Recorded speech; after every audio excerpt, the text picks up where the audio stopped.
आंबेगाव विधानसभा मतदारसंघातील जिल्हा परिषद आणि पंचायत समितीचा निकाल येतो आहे. दोन पत्रकार आहेत आपल्या समवेत, विशाल करंडे आणि विनोद शेटे. त्यांच्याकडून कल जाणून घेऊ. काय कल आहे आजचा?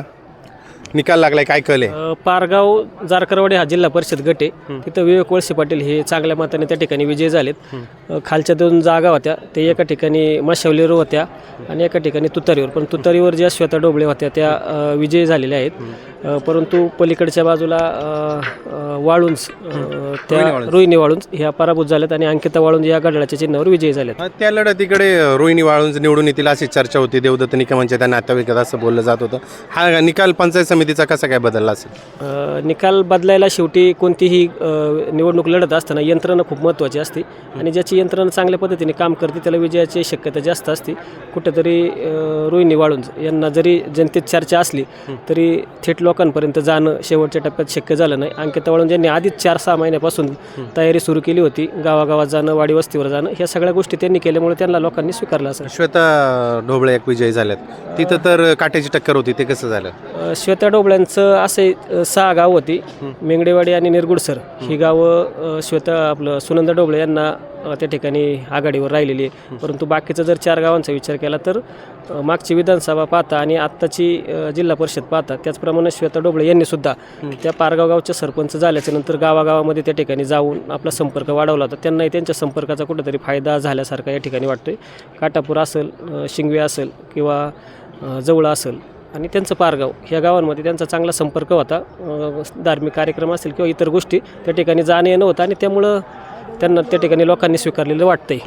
वरती बोरघर शिनोली गटामध्ये देवदत्त निकम यांना चांगली आघाडी मिळाली होती. मात्र आता निकाल बदलतोय आणि राष्ट्रवादी काँग्रेसची आघाडी येते. त्या ठिकाणावरून शीला राजेंद्र लोकरे ह्या विजयी होत आहेत. कशी झाली लढत आणि कोणत्या मुद्द्यावर गाजली लढत? नाही, येतं आता जर एकंदरीत परिस्थिती पाहिली तर तिथे शीला लोकरे आलेत, ज्योती प्रवीण पारधी निवडून आलेत आणि अजून एक त्या याच्यातून संजय गावरे आलेत.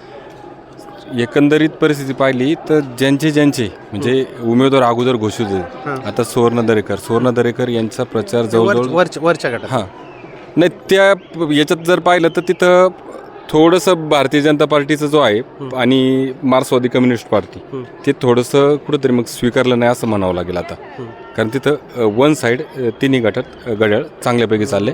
थोडीशी लढत, तिरंगी लढत, भाजप त्या एंट्री केल्यामुळे गणित बिघडलेत का? गणित बिघडली नाही, प्रचाराची थोडीशी यंत्रणा कोलमडली. त्यांनी मतं एवढी नाहीत पण थोडीशी निर्णायक मते त्यांनाही आहेत. तुतारीकडे गेलेला हा गट पुन्हा घड्याळाकडे जातोय, हे स्थित्यंतर आहे म्हणायचं का? हे स्थित्यंतर म्हणता येणार नाही, पण ही कुठंतरी जे मोठ बांधायला गेले, तुतारी असेल, शिवसेना असेल, मशाल असेल, ही जी निशाणी असेल त्यांनी हे मोठ बांधायला गेले, ही बांधायला कुठंतरी यांना उशीर झाला.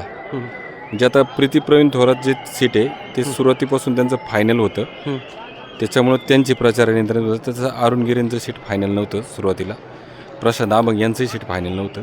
हे कुठंतरी उशीर केला, त्याचा त्यांना 100% फटका बसला. पेठ गोडेगावमध्ये देवीदास दरेकर यांनी जोरदार टक्कर दिली. माजी खासदार शिवाजीराव आढळराव पाटील यांचा हा जिल्हा परिषद गट सुवर्ण देवीदास दरेकर विजयी झाल्यात. ही लढत कशी काय झाली? पाहिलं तर तो आढळरावांना धक्का आहे. कारण प्रचार जर आता अजितदादांच्या निधनानंतर राष्ट्रवादी काँग्रेस पक्षाने प्रचार करायचं ठरवलं नव्हतं, त्याच्यामुळं कळंब चांडोली गटात पण नाही केला, पारगाव जारकरवाडी गटात पण नाही केला. पण ह्या 2 गटांमध्ये प्रचार झाला होता आणि शक्यतो इथं आरोप प्रत्यारोप काही जास्त झाले नाहीत, पण जे झाले थोडे फार तर ते दरेकर आणि आढळराव यांच्यात शाब्दिक थोडी आरोप प्रत्यारोपांच्या भरी चालू होत्या. तिथं कुठंतरी आढळरावांनी पण ही लढाई प्रतिष्ठेची केली होती. दरेकर ज्यावेळी आता एकनाथ शिंदेची सभा होती त्यावेळी त्यांचे डोळे पाणवले होते बघा, त्यांच्यात थोडी ती कुठंतरी इरिशिरीची लढाई झाली होती, प्रतिष्ठेची लढाई झाली होती. तिथं तो दरेकरांचा विजय हा आढळरावांना नक्कीच धक्का देणार आहे. पंचायत समितीमध्ये मात्र आढळराव पाटलांच्या गाणातील उमेदवार, त्यांच्याच गावातले उमेदवार अंकुश लांडे यांचा पराभव झाला आहे. मग याच्यात विजय आढळरावांचा म्हणायचा की लांडेवाडीचा पराभव म्हणायचा? आता ते मतांची आकडेवारी आता ते बुथवाज पाहिल्यावर लक्षात येईल. पण तिथे पण अंकुश लांडेंची पण उमेदवारी लवकर डिक्लेअर झाली नाही, कपिल काळेंची उमेदवारी लवकर डिक्लेअर झाली नाही. हे उमेदवारी जे निवडायला जो उशीर लावला त्या उशिराचा फटका यांना 100% बसला. आढळराव पाटलांनी अंकुश लांडेंच्या विरोधात काम केलं अशी एक चर्चा आहे, ते केलं असेल का आणि वातावरण कसं होतं तिथं? आता ते केलं असेल का ते आता आपण बुथ वाईज जर पाहिलं तर आपलं ते 100% लक्षात येईल. कारण काही ठिकाणी क्रॉस वोटिंग पण झाले. जसं कळंब राजनी गटात पाहिलं तर तुम्हाला क्रॉस वोटिंग झाले. म्हणजे मोठ्या मतधिक्याने उषाताई कानडे निवडून आलेत. मोठ्या मतधिक्याने इकडं प्रियांका वाघ निवडून आल्या तुतारीच्या. आणि वरती मग एकंदरीत टाय व्हायला पाहिजे, जे बॅलन्स जुळून, तर वरती टाय न होता मोठ्या मतधिक्याने प्रीतीताई थोरात पण निवडून आले. इकडं विष्णू काका हिंगेंची शेवटपर्यंत लढत झाली प्रशांत अभंग यांच्याबरोबर. ही लढत कशी झाली? आणि असं वाटत होतं की प्रशांत अभंग विजय होतील, पंचायत समितीलाही मनोहर इंदरे विजय होतील असं वाटत होतं, परंतु शेवटच्या टप्प्यात निकाल फिरला कसा? सुरुवातीपासून एक अपेक्षित होतं की विष्णू काकांना जे उमेदवार जे आहे खाली निलेश टेमकर यांचे पारडंच जड होतं. तिकडे शिवाजी संपत असेल, शिवाजी संपत निकुट यांच्या उमेदवारीचा फायदा 100% विष्णू काकांना होणार अशी चर्चा होती. त्यात सभापती निलेश थोरात असतील, बँकेत संचालक दत्तशेठ थोरात असतील, तिकडे माजी जिल्हा परिषद सदस्य अरुणदाई असतील, ह्यांचा जो भाग होता आणि स्वतः शिवाजी संपत उमेदवार स्ट्रॉंग होते आणि त्यांचा फायदा 100% विष्णू काकांना वरच्या सेटासाठी झाला. त्या मानाने मनोहर बंडू इंदोरे असतील किंवा इकडे कल्याण हिंगे असतील. कल्याण हिंगे ही अचानक आलेले उमेदवार होते. तिथं त्यांच्या उमेदवारीची तिथं भाजपने चांगली टप दिली. भाजपनी टप दिली, पण भाजपने जे गणित बिघडवलेलं दिसतं. जर भाजपची मते आणि तुम्ही कल्याण हिंगे शिवसेनेची जर मते मोजली तर मग त्याच्यातला तुम्हाला फरक दिसेल. परंतु इथं प्रभाकर बांगर होते, स्वाभिमानी शेतकरी संघटना, पण त्यांनी चांगले मतं घेतले, 1750 पर्यंत मतं घेतली. आपण विशेष असं म्हणता येणार नाही. त्यांचं जर आता मतदारसंघ जर पूर्ण पाहिला तर हा पूर्ण इथं शेतकरी मतदारसंघ आहे. आता जो मंचरचा जो ग्रामीण भाग आहे शहरी एरिया, तर शहरी एरियातलं मतदान पण नव्हतं यावेळी, मंचर पण नव्हतं. आता जर शेतकऱ्यांचा नेता स्वाभिमानी संघटनेचा जर अध्यक्ष असेल तर ते तसं मतदान काहीच नाही निर्णय, म्हणजे त्यांनाही धक्का दिलाय मतदारांनी. हा 100%. देवदत्त निकमांचा कळंब राजनी जिल्हा परिषद गट राखू शकले नाही. ते जिल्हा परिषद आली, एक पंचायत समिती आली, पण एक पंचायत समिती गमवावी लागलेली, एक पंचायत समिती गमवावी लागली. तोच मतदार उमेदवार यांचे सुरुवातीपासूनच म्हणजे डिक्लेअर करताना खूप उशीर केला आणि खूप अशी एक वाक्यता नव्हती, विसंगती होती. एकंदरीत पाहता आंबेगावची जी आघाडी आहे राष्ट्रवादी काँग्रेसच्या विरोधात उभी राहिलेली, शिंदेची शिवसेना, उद्धव ठाकरेंची शिवसेना आणि शरद पवारांचा राष्ट्रवादी काँग्रेस पक्ष, हा प्रयोग फसलाय का? प्रयोग फसलाय म्हणता येत नाही. आता मतांची जर आकडेवारी पाहिली तर संपोच तो एक जो देविदास दरेकर यांचा गट आहे तो 600 मतांनी निवडून आलाय. विष्णू काकांचा इकडे 400 मतांनी निवडून आलाय. प्रीती थोरात बऱ्यापैकी स्ट्रॉंग आहे तिथं, तर त्याच्यापेक्षा इकडे मग बंटी पाटीलही स्ट्रॉंग आले. म्हणजे तो जो आहे 48-52 म्हणजे जो 50-50 म्हणायला पाहिजे तो हरकत नाही, तो तसाच आहे विरोध. म्हणजे आंबेगावचा ट्रेंड जागेवर आहे, मतांची आदलाबदल ट्रेंड जागेवर आहे. फक्त ज्याला राजकीय डाव प्रतिडाव करता येत आहेत तो त्या नंबर गेममध्ये निवडून येतोय. ज्याच्यात आता तुम्हाला म्हणजे विष्णू काका हिंगे विरुद्ध प्रशांत अभंग यांची लढत पाहिली तर ज्यांनी जे राजकारण केलं आतापर्यंत त्यांच्या त्या राजकारणाचा त्यांना फायदा झाला. आरुंगिरे कमी पडले का? आरुंगिरे कमी पडले, वेळ कमी पडला त्यांच्याकडे 100%. थोडा आधी लवकर प्रचार केला असं टप झाले असते. हा मग टप झाली असते. कारण तुम्ही तिथं पाहिलं तर त्या गटात म्हणजे घराणेशाहीचे आरोप लागले गेले, पण प्रचार यंत्रणा बघा फक्त बंटी पाटील आणि प्रदीप पाटील ह्या दोघांनीच यंत्रणा हँडल केली आहे. वळसे पाटील सक्रिय नव्हते, तब्येतीचा त्यांचा इश्यू असेल किंवा काय कारण असेल, पण त्याच्या पाठीमागं पुरवताही पण सक्रिय नव्हत्या, किरणताही सक्रिय नव्हत्या. बरेचसे मोठे पदाधिकारी ह्यावेळी निवडणुकीत सक्रिय नव्हते. फक्त विवेक वळसे पाटील आणि प्रदीप वळसे पाटील हे दोघंच यंत्रणा हँडल करत होते.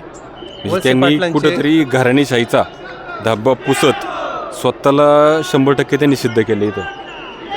म्हणजे घराणेशाहीचा मी उमेदवार नाही, मी लोकांमधला उमेदवार आहे हे सिद्ध करायला विवेक वळसे पाटलांना चान्स भेटला आणि तो त्यांनी सिद्ध करून दाखवला. जर घराणेशाहीत जर घराणं दिसलंच नाही समजा प्रचारात तर तुम्ही अंदाज काय लावणार आहे? याचं आकलन काय असू शकतं आपलं? तर घराणेशाहीचा जर घराणेशाही म्हणतात जर पण घराणं जर कोण फिरलं नसेल फक्त हे आणि तुम्ही निवडणुकीत पूर्ण पहा ते पूर्ण एक पॉझिटिव्ह वेनी आणि फक्त सकारात्मक. त्यांनी कोणत्या आरोपांनाही उत्तर देत बसले नाही, कोणाला काहीच नाही, फक्त घर टू घर. आणि त्यांनी त्याच्यात प्रचारसभा घेणार नव्हते सांगितले, त्यांनी प्रचारसभाही कोणत्या घेतल्या नाही, फक्त होम टू होम व्हिजिट करत त्यांनी प्रचार केला आहे. आणि ह्या दोघं म्हणजे राम लक्ष्मण, मी मागेही म्हटलं होतं, मला एका ठिकाणी भेटले होते, तर ते तसेच राम लक्ष्मणसारखे दोघे फिरलेत आणि साहेबांच्या म्हणजे वळसे पाटलांच्या अनुपस्थितीत यांनी त्यांचा किल्ला राखण्यात यश मिळवलं. हे विश्लेषण आहे. काही थोड्याशा मतांनी पराभव झालेत, काही थोड्या मतांनी विजय झालेत. आंबेगावचा ट्रेंड कायम आहे. राष्ट्रवादी काँग्रेस विरुद्ध इतर सर्व सगळे एकत्रित येऊ नये. वळसे पाटलांच्या विधानसभेला जो मतदानाचा विरोधी टक्का होता त्याच जवळपास टक्केवारी आहे. थोडेफार 1-2-3 हजार मतामध्ये उलटफेर झालेला दिसतोय. मात्र राष्ट्रवादी काँग्रेसने या ठिकाणी वर्चस्व राखलेलं आहे. पंचायत समितीवर त्यांनी पूर्णतः बहुमत घेतलेलं आहे. 10 पैकी 8 जागा राष्ट्रवादी काँग्रेसच्या निवडून आल्यात आणि 2 जागा ह्या शरद पवारांच्या राष्ट्रवादी काँग्रेसच्या निवडून आल्यात. अंतिम टप्प्यात निवडणूक खूप चुरशीची झाली. त्या चुरशीच्या निवडणुकीत विष्णू काका हिंगे हे राष्ट्रवादी काँग्रेसचे उमेदवार निवडून आलेत. शीला राजेंद्र लोहकरे ह्याही विजयी झाल्यात. तर जिल्हा परिषदचे माजी उपाध्यक्ष विवेक वळसे पाटील यांनी मात्र स्वतःला सिद्ध करत घराणेशाहीचा त्यांच्यावर असलेला आरोप त्यांनी पुसून काढला आहे असंच म्हणावं लागेल. या 3 उमेदवार राष्ट्रवादी काँग्रेसचे विजयी झालेत. देवीदास दरेकर यांनी माजी खासदार शिवाजीराव आढळराव पाटील यांना धक्का देत आपल्या पत्नी सुवर्णा देवीदास दरेकर यांना निवडून आणले. तर देवदत्त निकम यांनी त्यांचा गट राखत प्रीती प्रवीण थोरात यांना विजय करण्यात यश मिळवले. अजून काही बरीच गणितं उलगडून सांगणे बाकी आहे. आता इथेच थांबू. परत भेटू. आपण पात्रा वास्तव मराठी. फेसबुकला आमचे पेज लाईक करा आणि आमचा युट्यूब चॅनेल सबस्क्राईब करा. वास्तव मराठी.